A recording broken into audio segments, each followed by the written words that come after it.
Well, who else do you think that is currently on the WWE roster that could or should leave the company and make a run on the indie scene and try to be the next Cody Rhodes?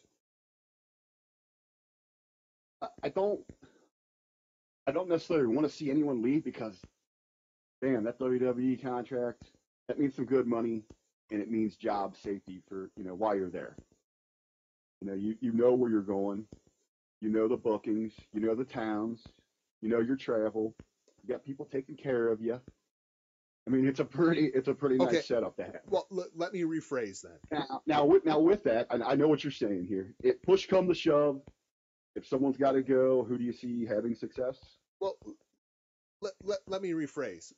Let's take, rather than Cody and what Cody's been doing, because I think Cody is on this path, to walk the Drew McIntyre path, to leave the company, go on the indie scene, raise your stock, and return to the company as a much bigger deal than what they are now.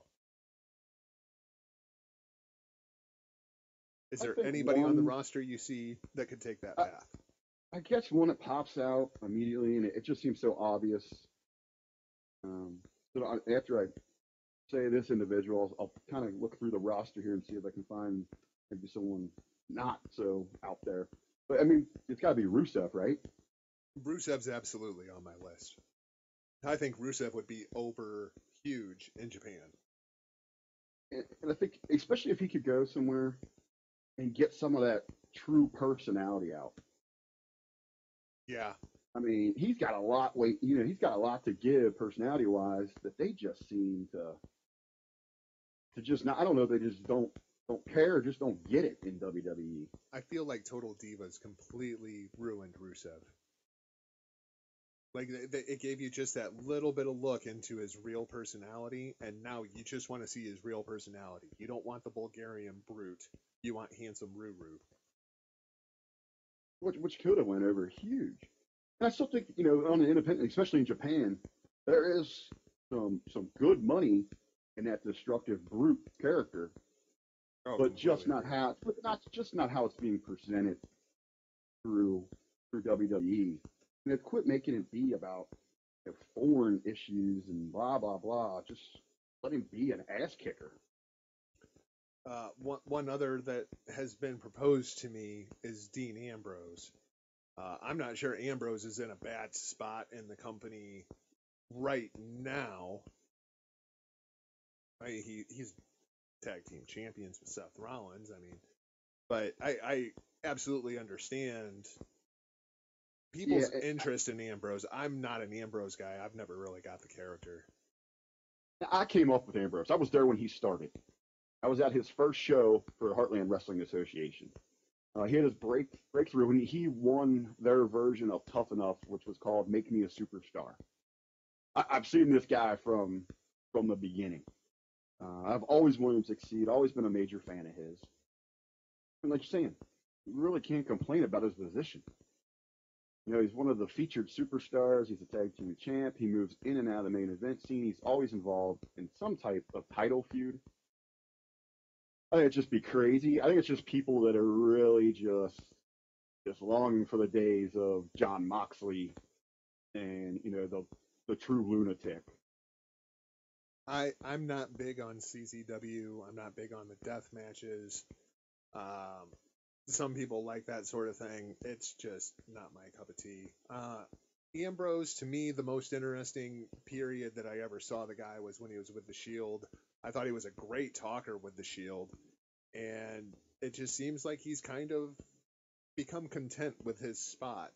Uh, He really, when you're talking about true personality, I know it comes off as he's a cartoon version probably of himself right now because of the rating and who they want to appeal to.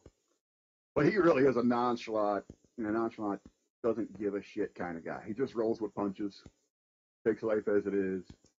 From every encounter I've seen with him or heard, people that are close to him, that's how he is.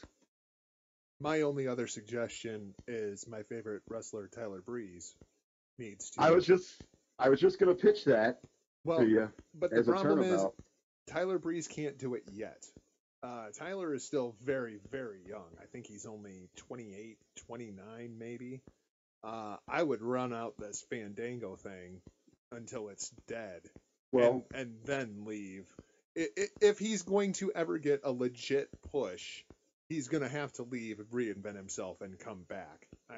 There's no getting promoted out of this Fandango thing and having what a bright future. what if you what if you leave?